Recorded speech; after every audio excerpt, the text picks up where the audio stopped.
Welcome to Wayne's Old Time Radio Page channel. I'm Wayne, your host. These programs are brought to you by support of our listeners. You can give your support at Patreon or PayPal, either one. There's clickable links in the description below. Thanks for your support and enjoy the shows. If you'd like for me to get you a shout out, there's a link to PayPal in the description below. Leave us a donation. We'll get it up here for you. Just tell us who you want it to. You, a friend, a girlfriend, a wife, spouse, whatever. And we'll get it up here.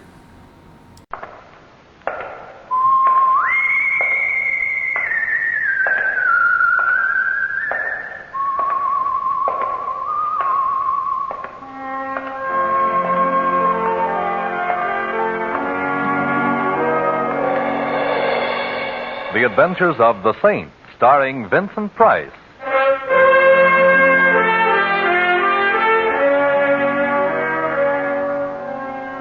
The Saint, based on characters created by Leslie Charteris, unknown to millions from books, magazines, and motion pictures. The Robin Hood of modern crime is now transcribed for radio, starring Hollywood's brilliant and talented actor Vincent Price as The Saint.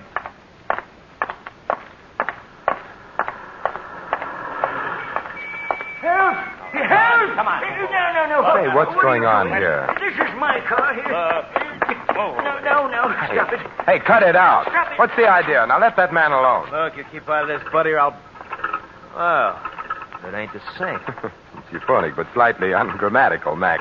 Now, what's the disturbance? They drew up alongside of my car. Him and the other fella. They said, get out. We're taking your car. Why, Mac wouldn't do a thing like that, now would you, Mac? Nah, of course not. The old man's nuts. What Mac would do if he coveted his neighbor's jalopy is slug him with a piece of lead pipe and drive off.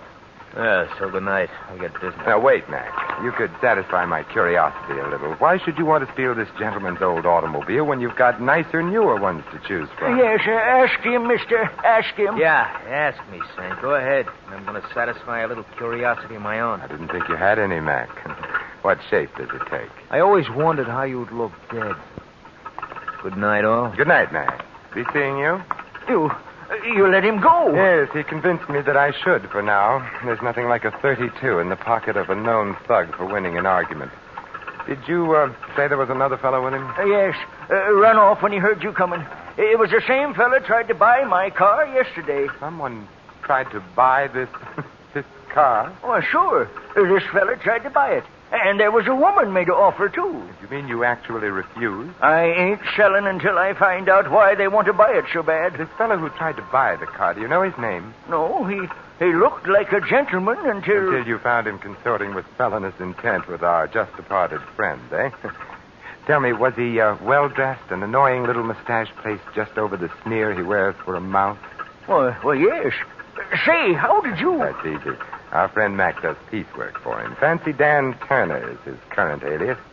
But I see you don't keep up with such things. You're going to tell the police? Later, perhaps, when there's something to tell them.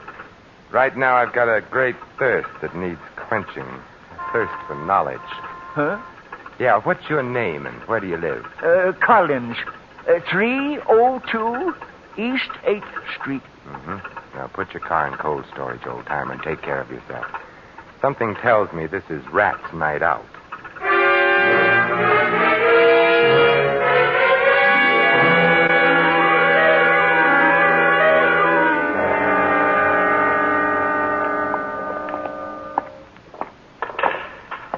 Hello, Smitty. Back making book, I see. You got the wrong joint, Saint. Take a look around. I run a pool room. You interested in the horse? No, a man. Well, like I said, Saint, you got the wrong joint. His name's Mac. He hangs out here. Now, where is he? In the back room? I'm the three monkeys, Saint. Deaf, dumb, and blind. The only Mac I know is a truck. Oh, well, then if you don't mind, I'd like to look in your back room and see if he's parked there. I mind. But you won't even know, Smitty. You're deaf, dumb, and blind. Oh, have a heart, Saint. I ain't got no back room. Besides, last time you dropped in my place, a lot of my customers started patronizing elsewhere. Including you, Smitty, remember? I've only been back from the Gray place a week, and I ain't forgetting it.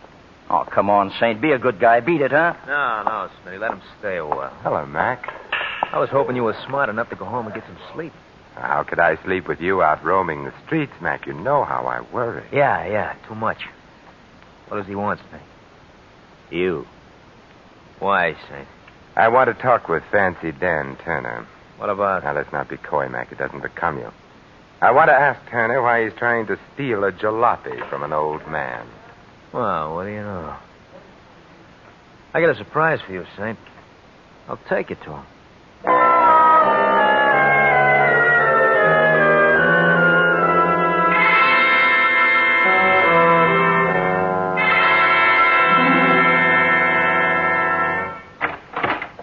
The boys say you're looking for me, Saint.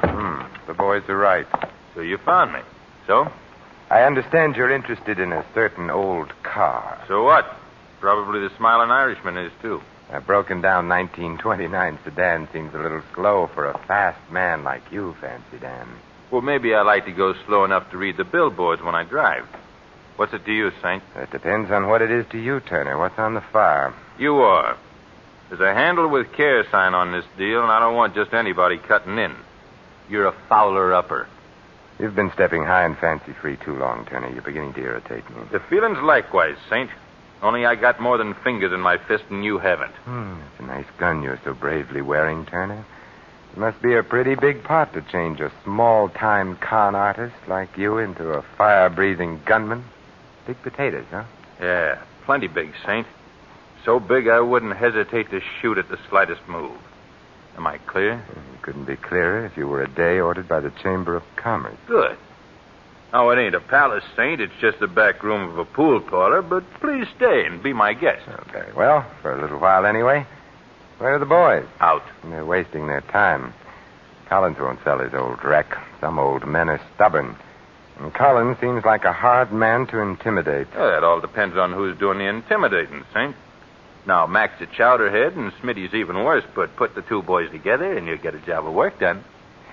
Dan, I've adopted old man Collins as a friend. Ah, how big are you? Yes. You know how I feel about people who push other people around, Turner? Especially when the guy getting the shoving is a friend. You know, if I had a glass of beer, I'd cry into it.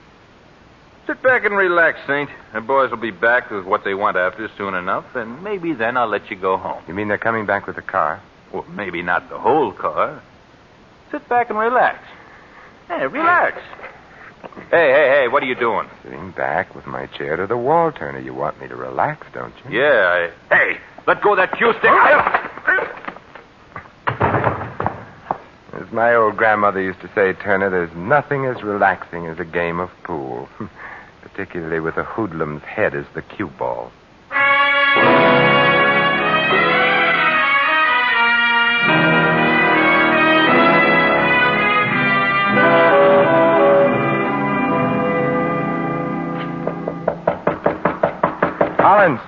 Collins, open up.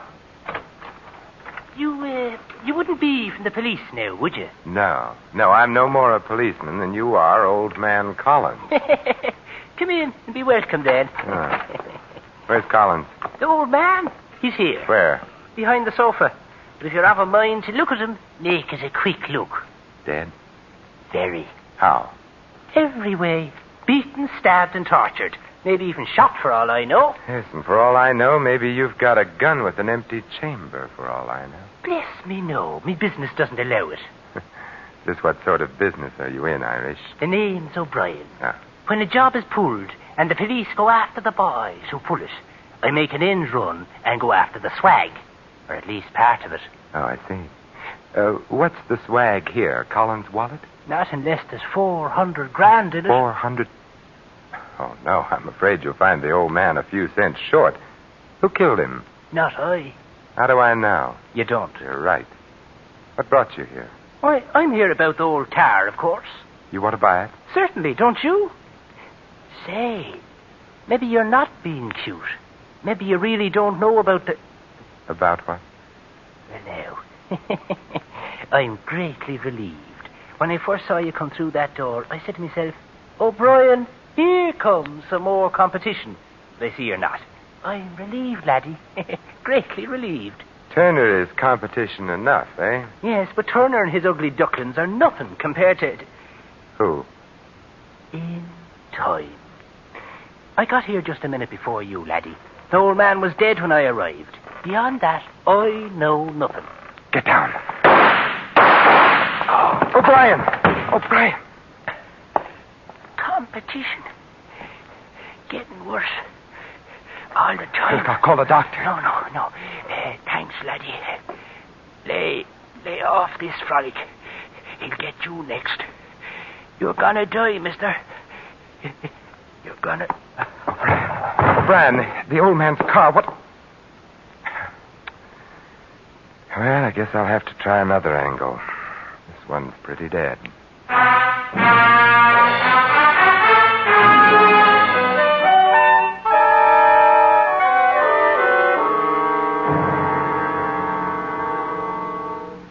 I awakened Mr. Ritchie as you requested, Mr. Templar. He'll be right down. Oh, thank you. I hope the fire isn't too serious, Well, sir. it's serious enough to awaken Mr. Ritchie. Oh, here he is now, sir. Well, which plant is the fire in? Who's responsible? How big is the damage? Oh, the fire isn't in any plant, Mr. Ritchie. What's that, then? Then where... It's inside of me. I'm burning up, and I need your help. How dare you sneak your way in here 3 o'clock in the morning by telling me there's a fire? Look here, who are you? Simon Templar. Oh, yes, the Saint. I've heard of you. If you have business with me, Mr. Templar, I'd suggest you phone my secretary for an appointment. Meanwhile, there's no subject on earth can keep me from going back to bed. Not even the subject of $400,000, Mr. Ritchie? What do you know about it? Nothing, other than that it was stolen from you, Mr. Ritchie. That happened 7 years ago. The criminal, John Qualey, was caught, tried, and convicted. Now, if you'll pardon me... Qualey worked for you, I believe. He was my head accountant. And the money was never found? No. Qualey drew 20 years in the penitentiary. He never revealed where the money was hidden. Until the day he died. Died? Yes. 2 weeks ago in prison. Huh. And now, Mr. Templar, if you don't mind, I need my rest. I won't detain you much longer, Mr. Ritchie. Just 1 or 2 more questions. Well? Did Qualey have a wife? Yes, he did. If he knew he were dying in prison, it's quite possible he made an attempt to get word to her, to tell her where the money was hidden. He may have made the attempt, but he couldn't possibly have succeeded. He was too closely watched. Oh. After all, $400,000 is a lot of money. A lot of money. Yes, you could almost buy a second-hand car with it. If I hadn't been fully covered by insurance, my firm would have gone under in the face of a loss that large. And now, Mr. Templar, if I might ask a question. Certainly. Why this sudden urgency, this 3 o'clock in the morning business? An old man was tortured to death. Then a fellow named O'Brien, who came calling on the old man, was shot to death. But before he was killed, O'Brien told me he was tracking down $400,000 that had been stolen. Oh, I see. Yeah, and some checking back over how many people have ever had that amount stolen from them. Led you to me. Yes. I wonder what I've led you to, Mr. Templar. I wonder, Mr. Ritchie. I wonder.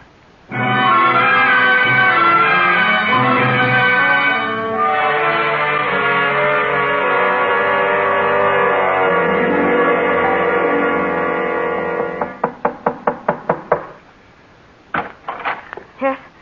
What is it? Mrs. Qualey? What do you want? Several things, Mrs. Qualey. Like what? A murderer. You've got the wrong apartment, mister. An old automobile. No sale. Anything else? Maybe you'll buy this, Mrs. Qualey. Collins was murdered a little while ago. Collins? Hmm. Oh, the old man. Why? Someone wanted his car. Someone who evidently couldn't wait any longer for the newer model. So? So I saw Collins' car in your garage, Mrs. Qualey. Maybe you better come in after all, mister. But come in careful. Careful enough? Keep those hands high. Sure. I don't like you, mister. You're nailing together a frame and you're trying to put my picture into it. Collins sold me that car. When? Tonight. I could have bought a Cadillac for cheaper, mister, but I wasn't in any position to haggle. Yes, I know. What do you know? That's what I want to find out. I know that Collins' car is worth about $20, but if something else is worth in the neighborhood of $400,000. And you know that's an awfully nice neighborhood. It's nice and exclusive. Chiselers aren't invited to move in. I've been gathering that impression all evening. Well, what have we here? You name it. An acetylene torch, welder's mask, a few chisels, a hammer, steel wire. Either you've gone to work for Henry Kaiser, or the hand that customarily rocks the cradle is going in for rocking a safe. I had to go into a hardware store to make a phone call, and I just couldn't leave without buying a few things. How fortunate you didn't make your call in an establishment that sells steamrollers. Yeah, I see you have a set of license plates. You see too much. From Collins Jalopy, aren't they? These license plates. So that's how Qualey smuggled out his message. You're getting awfully close to a bullet in your head, mister. Give me those plates. Shh, there's someone at the door. the license plates with you. Yes. Oh! Mrs. Quayle! Oh! Mrs. The devil! He got the plate. Yes, he got them. Don't let him. Oh, catch him there. Where? Where? Where Johnny worked. Shaft. Top. Before 6. Before... Mrs. Quayle. Collins, O'Brien, and now I have 3 reasons for wanting to meet a certain party.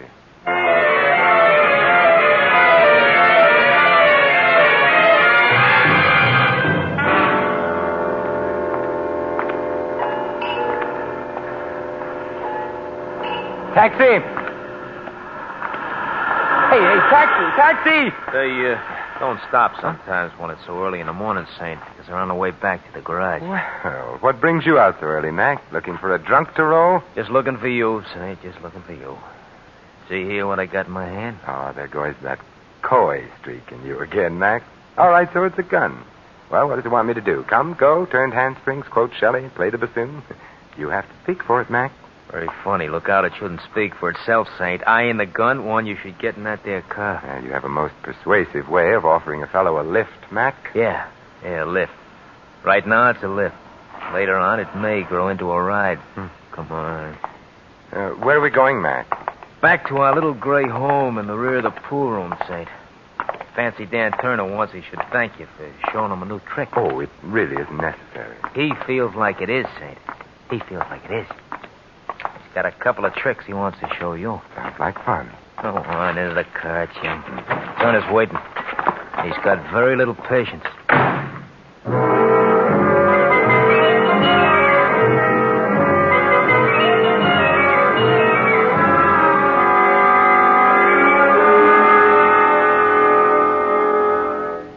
Nice to have you back with us, Saint. I missed you. From the looks of that bandage on your skull, Turner, I'll bet you wished I'd missed you. Not now, I don't, Saint. It's a nice feeling having you here, knowing that I owe you something. I pay my debts, Saint. I pay off. Yes, I know. O'Brien was paid off. So was Mrs. Quayle. Paid off with lead checks. They're dead? Oh, now save that innocent expression for the jury, Turner.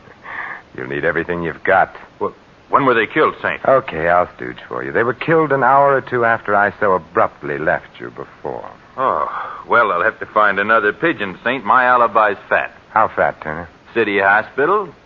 Having Remember the Saint embroidered where a cue stick hit me. And Smitty and Mac were there, too, to see me through it. Hospitals have records, Saint. We're clean. We're clean. Huh.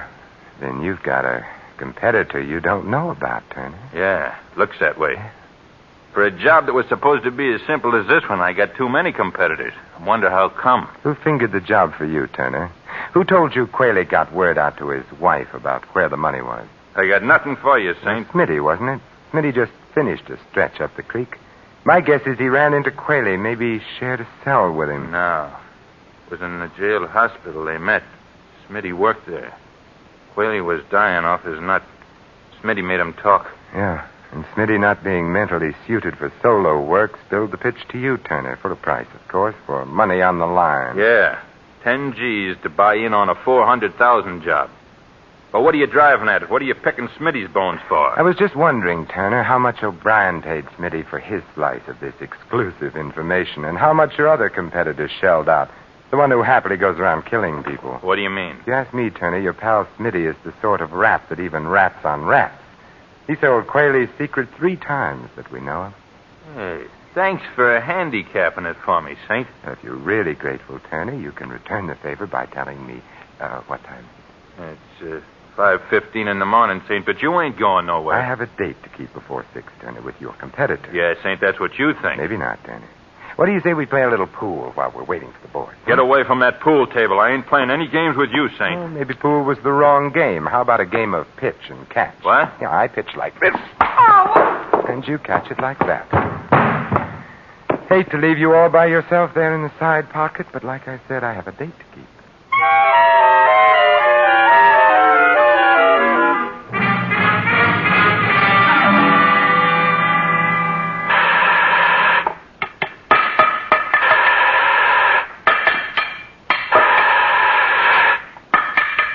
Mr. Ritchie. Get enough sleep despite my interruption? I wasn't really asleep when you called on me, Mr. Templar. I know, Mr. Ritchie. Your hair was a little too carefully combed for a man who's been suddenly awakened and told he's having a fire. You're very clever, Mr. Templar. But not clever enough to catch you before you committed 3 murders. Well, you're Smitty's silent partner, huh? See what low company's gotten you into, Ritchie? Yes, I see. $400,000. Buried in the siding of this elevator shaft. And with the help of this acetylene torch, it'll be all mine. A very ingenious fellow, Quayle. And to think the money never left this building. The place where Johnny worked. Yes, he was ingenious. It was very smart of him to use his prison job making automobile license plates as a means of smuggling out the information to his wife. How did he do it, Ritchie? Very simple, Templar. There's an extra piece of thin metal in this particular plate, forming a sort of pocket. And inside the pocket, a note on cigarette paper telling poor Mrs. Quayle how to get the money. Of course, once he managed to tell her the number of the license plate, well, the rest was easy, wasn't it? Yes. All poor Mrs. Quayle had to do was ask the Motor Vehicle Bureau to whom the plate was assigned. Mr. Collins, in this instance. Poor old fellow. Mr. Templar, would you mind joining me here in the shop, please? Yes, right on top of the elevator. I'd like to keep an eye on you while I finish burning out this metal partition. You see, I've only until 6 o'clock when this elevator is switched on downstairs. Oh, well, Come, in the shop, please. Well, really, I have a gun, Mr. Templar. Oh, well, that makes it official, then. There we are. Careful, Mr. Templar. I wouldn't want anything to happen to you. Anything accidental, that is. You know, it's funny. I've known you such a short time, and I have exactly the same sentiments towards you. I've never been astride the top of an elevator before, Ritchie. And we're right near the top of the shaft. Yes. I don't mean to worry you, Templar. But when this elevator power turns on in a few minutes, it will rise to the top before it descends. How's your treasure hunt coming, Ritchie? Almost finished. One last strip of metal to cut away, and the partition will come off. Then we'll decide your fate, Mr. Templar. Your future. Here goes. A last blow.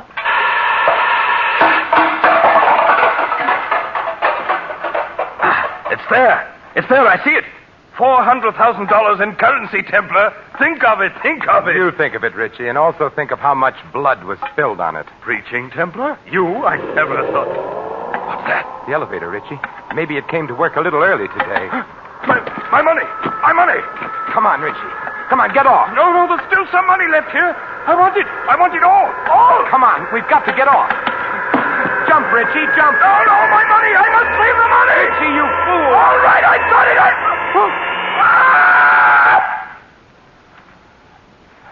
Yes, Ritchie. You saved your money, and you saved the state some money, too. I'm sure you didn't plan on saving the cost of your execution.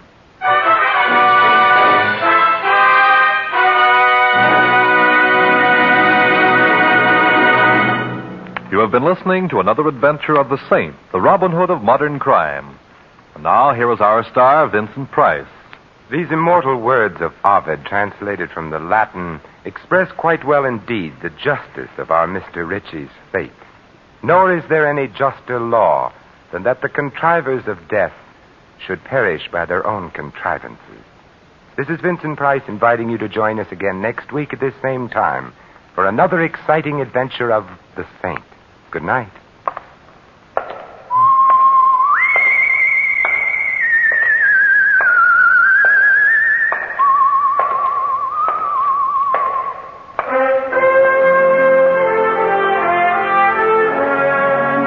Tonight's script of The Saint was written by Michael Cramoy.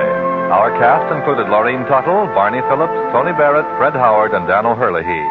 The music was composed and conducted by Harry Zimmerman. The Saint is a James L. Safier production and was transcribed and directed by Thomas A. McAbiddy. All you Saint fans will be glad to know that the Saint comic books are on sale at all newsstands. Your announcer, Merrill Ross.